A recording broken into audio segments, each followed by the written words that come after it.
Nama saya Melinda. Saya akan menjelaskan tentang pengertian ERP menurut para ahli.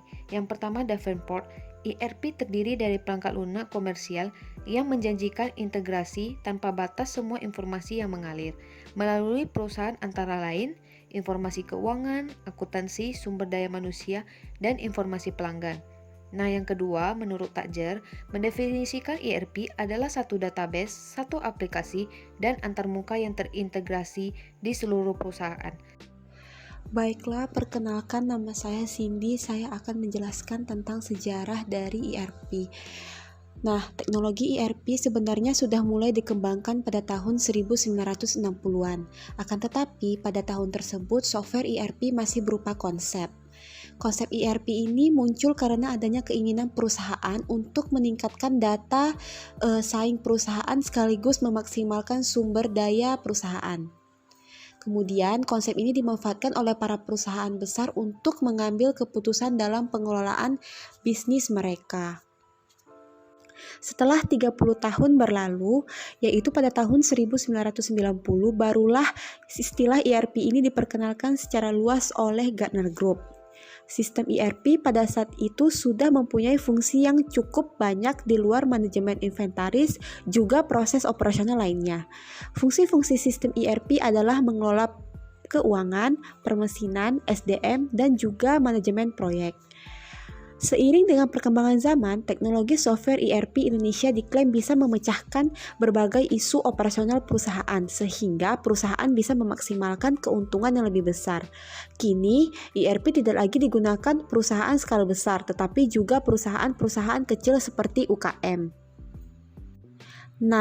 Software ini sangat penting bagi perusahaan yang ingin memaksimalkan kinerja operasional perusahaan. Dengan menggunakan sistem ini, pekerjaan operasional harian bisa dijalankan secara otomatis sehingga bisa selesai lebih cepat.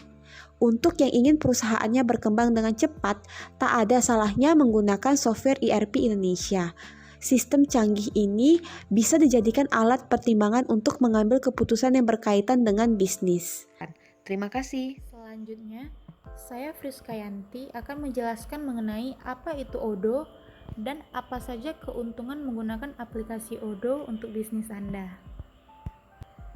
Odoo merupakan sebuah sistem atau software manajemen open source yang sangat mudah untuk digunakan dan diintegrasi.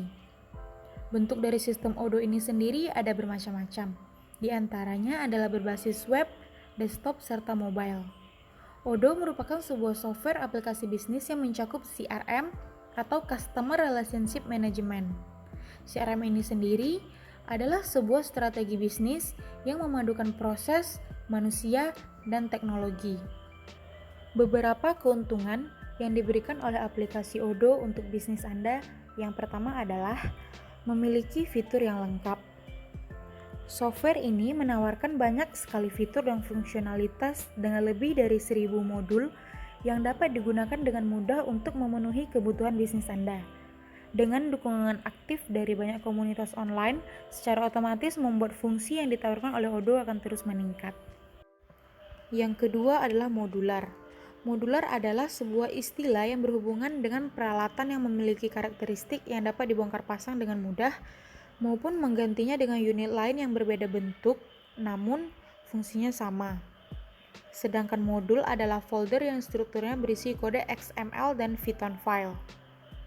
Sebuah modul mendefinisikan struktur data, form, laporan, menu, prosedur, alur kerja, dan lainnya. Modul juga dapat mengandung komponen web yang ditulis dalam JavaScript.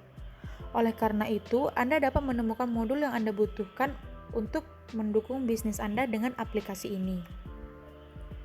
Yang ketiga ada teknologi terbaru. Aplikasi Odoo atau aplikasi Open ERP ini didasarkan pada teknologi modern dan mutakhir. Oleh karena itu, platform ini dapat terus dimodifikasi seiring dengan perkembangan teknologi yang diperbaharui. Yang keempat, menawarkan TCO yang rendah.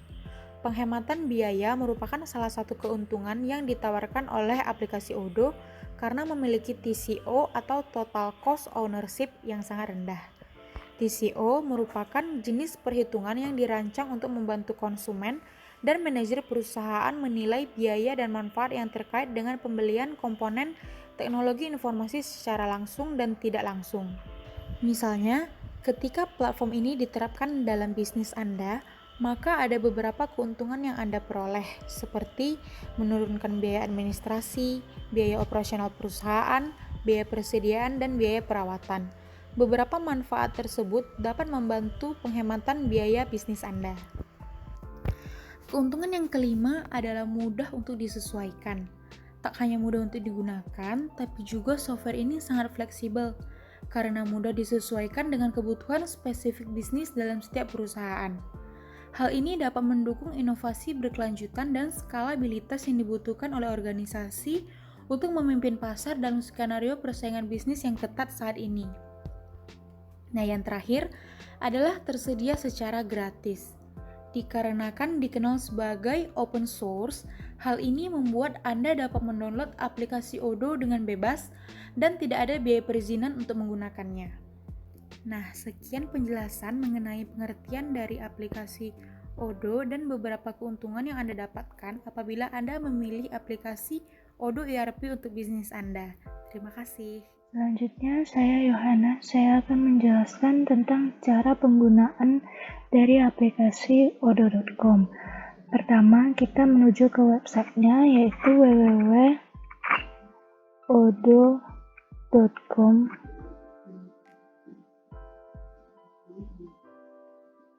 Kemudian, di pojok kanan atas, kita klik coba secara gratis. Nah, di Odoo sendiri terdapat berbagai macam aplikasi, yaitu penjualan, pengoperasian, produksi, situs web, pemasaran, sumber daya manusia, dan penyesuaian. Langsung saja kita coba di penjualan. Kita klik dahulu penjualan, kita klik lanjutkan. Nah, akan muncul tampilan biodata seperti ini. Kita langsung saja isi nama kita, nama email kita, nama perusahaan. Di sini saya buat Sisterhood. Dan nomor telepon saya di sini acak saja, negara Indonesia, bahasa Indonesia, skala perusahaan, kurang dari 5 karyawan, minat utama saya adalah mahasiswa. Kemudian kita klik mulai sekarang.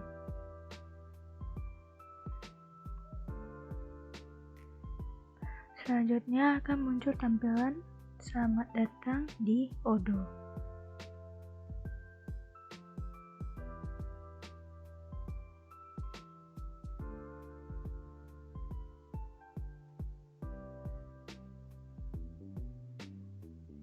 Selanjutnya kita klik saja penjualan,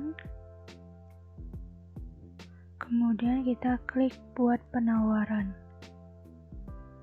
kemudian kita isi saja nama pelanggan kita misalkan di sini adalah Tina. Expiration di sini adalah tanggal jatuh temponya, kita buat ini tanggal 31 Mei.